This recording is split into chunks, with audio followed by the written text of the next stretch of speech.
Welcome back to Lesson 6 of Bible Survey, where we are stepping back to take a big picture look at the Bible. If you would like a digital copy of the booklet we are using, there is a link for the PDF version on our website, danvillechurchofchrist.org. If you are watching this on Facebook or YouTube, there should be a link below the video directing you to our website where you will find that PDF. In the last lesson, Lesson 5, we discussed the time in the Old Testament from Moses to Samuel. After Moses, Joshua takes over as the leader of Israel. And under Joshua's command, the Israelites finally inherit the land of Canaan. At this time, God provided judges to rule over the nation. Lesson 5 ends in the early chapters of the book of 1 Samuel. And I think I said last time that Samuel would be the last judge over Israel. It's not completely accurate, but we'll get into that in just a moment. So let's go ahead and begin Lesson 6. So we are ending the period of the judges, and Lesson 6 is about the United Kingdom, when Israel would get their first king, and we'll go through the first few kings that Israel has. Still takes place during the Jewish dispensation. So the Israelites are still living under that law of Moses that was delivered at Mount Sinai. So the books of 1st and 2nd Samuel, they're not really about Samuel. The first few chapters of 1st Samuel tell us the story of his birth and how his mother, Hannah, desperately wanted a child and prayed to God. And so she devotes Samuel's life to God and gives Samuel to Eli to raise. Eli was the judge over Israel at that time. And so she gives him to Eli to help devote his life to the service of God. Now, I said Samuel wasn't the actual last judge of Israel.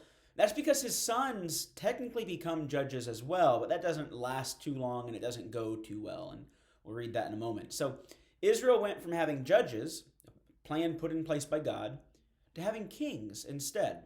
So why is that? A couple of reasons. First, Samuel's sons, like Eli's sons as well, actually, they were just bad guys. They were bad guys, and the people of Israel did not want them leading as judges. Also, the Israelites, they decided they just wanted to be like all the other nations around them. Everybody else had a king, and so they thought they should have a king as well. Look in the book of 1 Samuel in chapter 8. 1 Samuel chapter 8. Let's read the first 9 verses of that chapter to see this play out. 1 Samuel 8, beginning in verse 1. Now it came to pass, when Samuel was old, that he made his sons judges over Israel. The name of his firstborn was Joel, and the name of his second, Abijah. They were judges in Beersheba, but his sons did not walk in his ways. They turned aside after dishonest gain, took bribes, and perverted justice. Then all the elders of Israel gathered together and came to Samuel at Ramah and said to him, Look, you are old, and your sons do not walk in your ways. Now make us a king to judge us, like all the nations. But the thing displeased Samuel when they said, Give us a king to judge us. So Samuel prayed to the Lord. And the Lord said to Samuel, Heed the voice of the people in all that they say to you. For they have not rejected you, but they have rejected me, that I should not reign over them. According to all the works which they have done since the day that I brought them up out of Egypt, even to this day, with which they have forsaken me and served other gods, so they are doing to you also. So people want a king. Samuel prays to God about it. He understands this isn't what God designed and set up for them. But God says, give the people what they want. If they want to be like everybody else, they can be like everybody else. But Samuel, you make sure you warn them about the way this king is going to behave. And so that's the situation we all face, right? There's times in our life that we don't want to do things according to God's way. We want to be like everybody else. And just like God let the Israelites, he lets us make that choice if that's what we want to do. So Samuel would continue to be a prophet of God, and he plays an important role in the early period of the kings, and that's probably why these books bear his name. So the period of the kings of Israel, or the Jewish kings, can be broken up into 2 sections. First, you have the United Kingdom. And after just 120 years, the kingdom of Israel splits into the northern kingdom, still called Israel, and the southern kingdom of Judah. If you would look on page 23, there's a big chart on that page. There's a lot there. We're not going to look at all that today. Ton of information. Just look at the top section of that chart.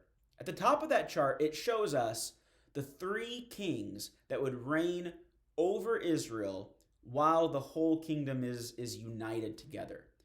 The first king is Saul, and the second king after him is David, and then David's son Solomon becomes the third and final king of the United Kingdom. That's pretty easy to remember. We should all be able to remember three kings over the United Kingdom, Saul, David, and Solomon.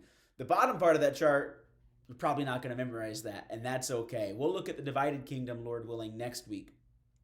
So let's go back to page 22. We'll talk a little bit more about the books that cover this United Kingdom period, and then we'll look into those kings and talk about Saul, David, and Solomon in particular before we wrap up today's lesson. So, period of the kings is told again in several books. Starts in 1 Samuel and goes into 2 Samuel, followed by 1st and then 2nd Kings, and is followed by 1st and 2nd Chronicles. And so these 6 books all tell about this time period of the kings of Israel. Each of these books, they're written from a historical perspective, and we see some fascinating stories and details. And 1st and 2nd Samuel and 1st and 2nd Kings, they flow chronologically, one to the next, almost like 4 volumes in a series. And they all tell the story from the first king of Israel, King Saul, to the last king of Judah. They could almost be called 1st, 2nd, 3rd, and 4th Kings, but they're not called that, and that's okay. 1st and 2nd Chronicles is a little different. It overlaps much of those books and gives another account of the 3 kings of Israel, of the United Kingdom. Saul only gets a couple verses in there. And then it goes through the kings of the southern kingdom of Judah. It doesn't really talk about the northern kingdom of Israel too much in the books of 1st and 2nd Chronicles. So page 22 breaks down where you can read about Saul and then David and Solomon and then the divided kingdom. If you want to study what happened while Saul was king, you go to 1 Samuel. That's pretty much going to cover it for you. If you want to study King David's reign, you go to the next book, 2 Samuel. King Solomon's reign then is found in the following book, 1 Kings. And then the divided kingdom is found in the last part of 1 Kings and all of 2 Kings. And then again, 1st and 2nd Chronicles just retells a slightly shorter version. And once the kingdom divides, it just focuses on the southern kingdom of Judah. Okay, so let's go ahead and look at King Saul. You can look at page 24 in the workbook. We have a lot of detail about King Saul's life and King David's life and a decent amount about Solomon as well. So we're just going to highlight some things here about these 3 kings of the United Kingdom of Israel. Page 24 in the workbook. So Saul was chosen by God to be the first king of Israel. However, the kingdom would not continue in his lineage. His sons would never become king. Let's look at why. First, we see Saul disobey God in 1 Samuel chapter 13. Saul says that he felt compelled to offer a burnt offering to God in verse 12 of 1 Samuel 13. That sounds like a good idea, right? That might sound like a good idea to you or me. It did to King Saul. But the problem with that is that was not commanded to him by God. It's not what God wanted of him. If you look in 1 Samuel chapter 13, you can read the first part of that story. Let's just look at what Samuel says to Saul about this offering. 1 Samuel 13, beginning in verse 13, Samuel said to Saul, "You have done foolishly. You've not kept the commandment of the Lord your God, which he commanded you. For now the Lord would have established your kingdom over Israel forever. But now your kingdom shall not continue. The Lord has sought for himself a man after his own heart, and the Lord has commanded him to be commander over his people, because you have not kept what the Lord commanded you." See, Saul fails to understand obedience to God. Good intentions, like Saul claims to have, are not an excuse to disobey God and do what you want and just call it worship to him. Now let's read over in chapter 15, 1 Samuel chapter 15 and verse 3. And we see a very clear command from God right here. 1 Samuel 15, verse 3. Now go and attack Amalek and utterly destroy all that they have. And do not spare them, but kill both man and woman, infant and nursing child, ox and sheep, camel and donkey. Now we can talk later about why such a command would be issued by God. That's not the point for right now. The point is God gave Saul a clear command. If you go down to verse 9, we're going to find out how well Saul obeyed the Lord's command there. 1 Samuel 15, verse 9. But Saul and the people spared Agag, the king of the Amalekites, and the best of the sheep, the oxen, the fatlings, the lambs, and all that was good, and were unwilling to utterly destroy them. But everything despised and worthless, that they utterly destroyed. Did King Saul obey God? You could argue he did most of what God said, and that's good enough, right? Plus, he had some really good excuses for what he did, didn't he? These were the best things that he spared. They could be used for good things, right? Wrong. Look at verse 28. Verse 28 of 1 Samuel 15. So Samuel said to him, "The Lord has torn the kingdom of Israel from you today, and has given it to a neighbor of yours who is better than you." Here's the lesson we need to learn from King Saul. Partial obedience equals disobedience. He did part of what God told him, but God still counted that as disobedience. We have to obey all that God commands us. So God took the lineage from King Saul, and God chooses David to sit on the throne of Israel following Saul's reign. But this is another time when God's plan takes some time to unfold. You see, Saul would remain king for a while, knowing that he was to be replaced eventually by David, and that his sons would not sit on the throne over Israel. And this does not sit well with Saul. He does not like this idea. And so throughout the book of 1 Samuel, he's trying to kill David, several times, in fact. Now, David's best friend just happens to be Jonathan, who is King Saul's son. And so at one point, Jonathan defends David to his dad, and King Saul tries killing Jonathan, his own son, for standing up to David. Saul becomes kind of a twisted, sad individual. Eventually, at the end of 1 Samuel, the Israelites are fighting the Philistines, and it's not going too well. So Saul ends up killing himself, actually, falling on his own sword. So let's talk about David now. We're introduced to David when he is a young shepherd. You might remember the story. King Saul and the Israelites were up against the Philistines another time, and they're all too scared to fight because of, the name Goliath. Goliath, this giant of a man, this mighty warrior, is out there challenging someone to fight, and all the Israelites, including King Saul, are too scared to go and fight this battle. David shows up one day bringing some food to his brothers who were in the army, and he looks at the situation. He's like, "Why aren't you guys fighting?" And he understands it pretty well. He's like, "We've got God on our side. We are God's chosen nation. God has promised to protect us and to defend us against our enemies. Why aren't we out there fighting?" And so he goes out, the shepherd boy with his sling, right? And he slays Goliath. And he gains a lot of notoriety for this, becomes kind of a hero for this. So David, of course, is not perfect, just like every other human being. But David was still a great man. While King Saul was hunting David, David knew God had appointed him to become the next king.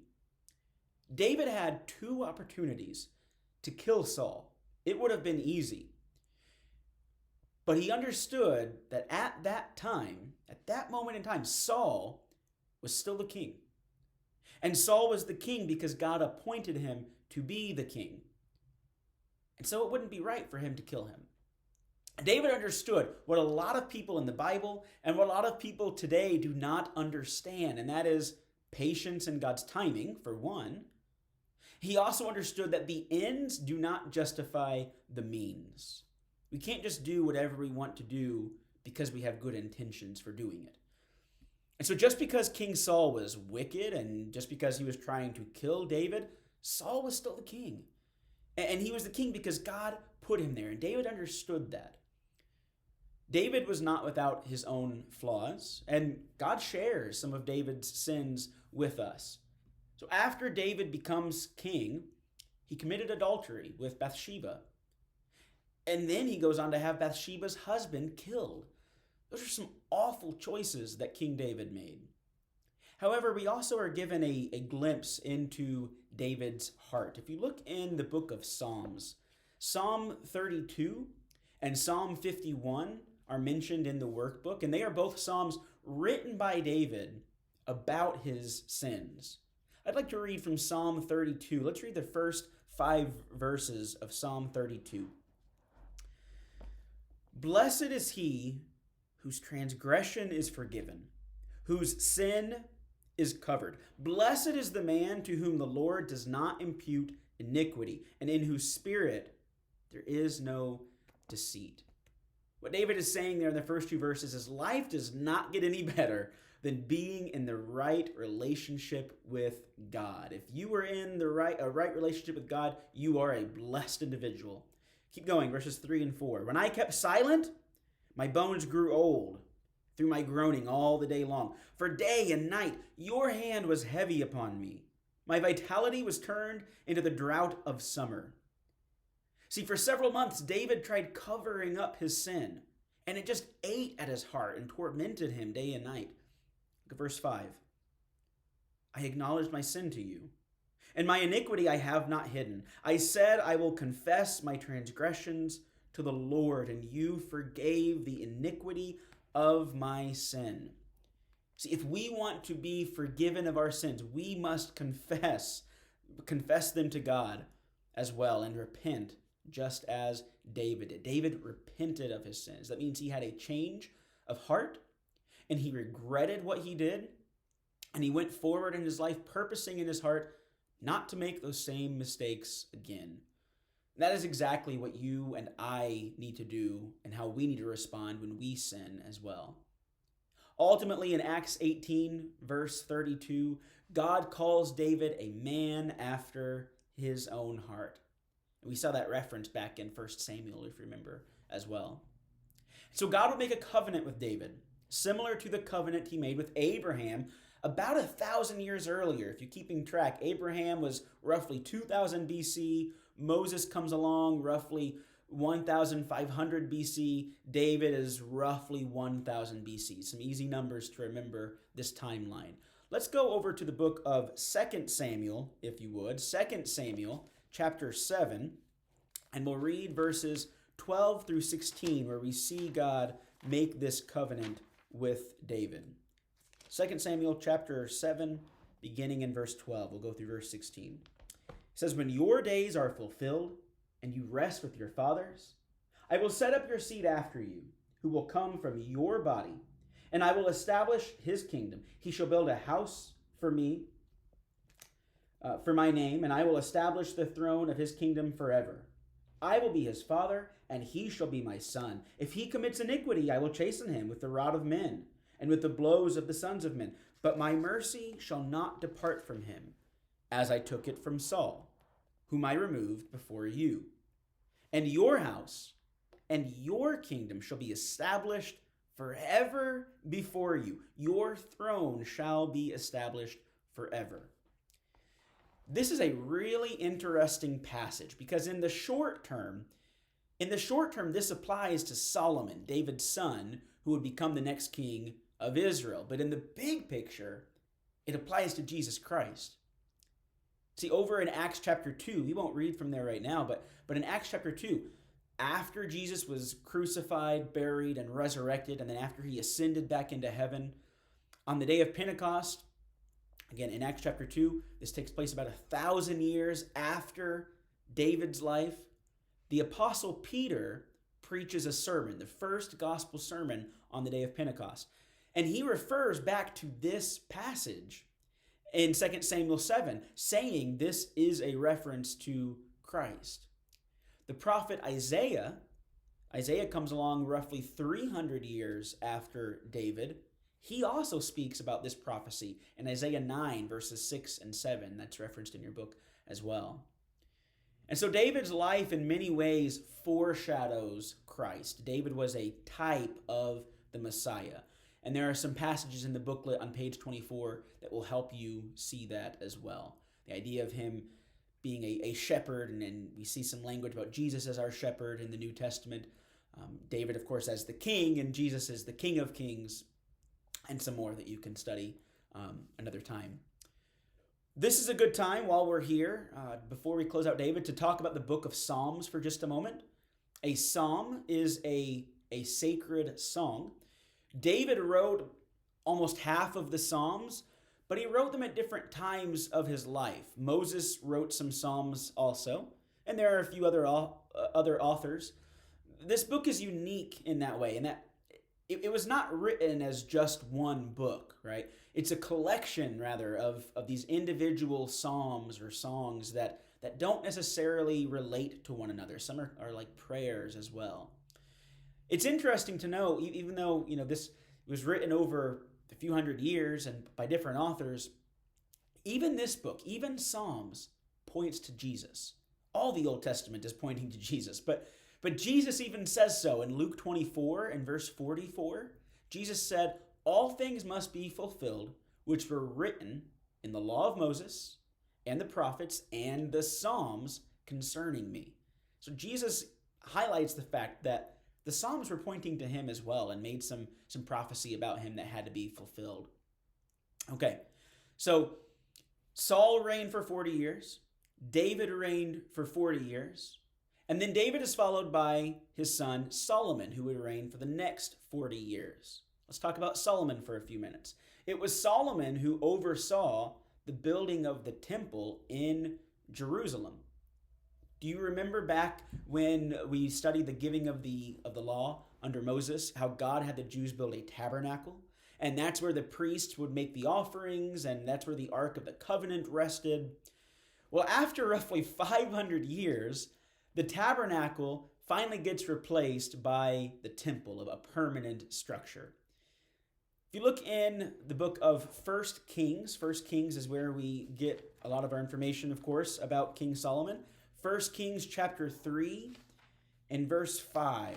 Maybe what Solomon is known best for, this offer from God. 1 Kings chapter 3, verse 5. At Gibeon, the Lord appeared to Solomon in a dream by night. And God asked, "What shall I give you?" Could you imagine such an offer from God? God is asking, "What do you want? What can I give you?" Look at Solomon's response in verses 6 through 9. Beginning in verse 6. And Solomon said, "You have shown great mercy to your servant David, my father, because he walked before you in truth, in righteousness, and in uprightness of heart with you. You have continued this great kindness for him, and you have given him a son to sit on his throne as it is this day. Now, O Lord my God, you have made me your servant king instead of my father David. But I am a little child. I do not know how to go out or come in. And your servant is in the midst of your people, whom you have chosen, a great people, too numerous to be numbered or counted. Therefore, give to your servant an understanding heart to judge your people, that I may discern between good and evil. For who is able to judge this great people of yours?" I love that. He asked to be able to discern between good and evil.